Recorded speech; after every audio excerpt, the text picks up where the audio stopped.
বাংলাদেশ যেকোনো সময় হুমকি হয়ে উঠতে পারে, শ্রীলঙ্কার আর্নল্ড। আগামী ৯ সেপ্টেম্বর থেকে শুরু হতে যাচ্ছে এশিয়া কাপ ২০২৫। টি-২০ ফরম্যাটে অনুষ্ঠিতব্য এই আসরকে সামনে রেখে ইতোমধ্যেই উত্তেজনা ছড়িয়েছে ক্রিকেটপ্রেমীদের মাঝে।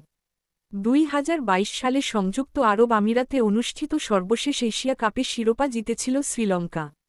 এবার আগামী বছর ভারত ও শ্রীলঙ্কায় বসতে যাওয়া টি-২০ বিশ্বকাপের প্রস্তুতি হিসেবে এই টুর্নামেন্ট টি-২০ ফরম্যাটেই অনুষ্ঠিত হচ্ছে।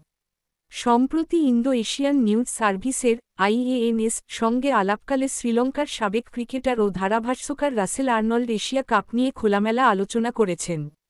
তিনি শ্রীলঙ্কার সম্ভাবনা ও গ্রুপ বি-তে তাদের প্রতিদ্বন্দ্বীদের নিয়ে বিস্তারিত মতামত তুলে ধরেন। গ্রুপ বি-তে শ্রীলঙ্কার প্রতিপক্ষ বাংলাদেশ, আফগানিস্তান ও হংকং।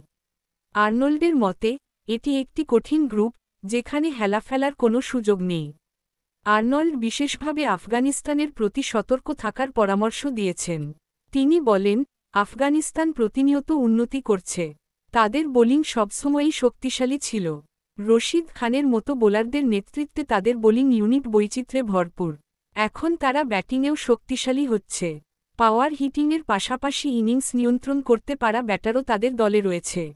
এই আত্মবিশ্বাস তাদের বোলিংয়েও ইতিবাচক প্রভাব ফেলছে। ফলে তারা বিশ্ব ক্রিকেটে ক্রমশ শক্তিশালী শক্তি হয়ে উঠছে। বাংলাদেশ প্রসঙ্গে আর্নল্ড বলেন, বাংলাদেশ যেকোনো সময় বড় হুমকি হয়ে উঠতে পারে।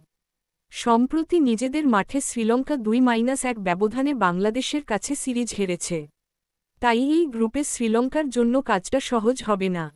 তবে তিনি শ্রীলঙ্কার প্রতি আশাবাদী। তিনি মনে করেন, দলের প্রত্যেকে এখন নিজ নিজ ভূমিকা বুঝতে পারছে এবং লক্ষ্য অর্জনের জন্য মানসিকভাবে প্রস্তুত। আর্নল্ডের ভবিষ্যৎবাণী, শ্রীলঙ্কা ও আফগানিস্তান এই গ্রুপ থেকে পরবর্তী পর্বে উঠবে।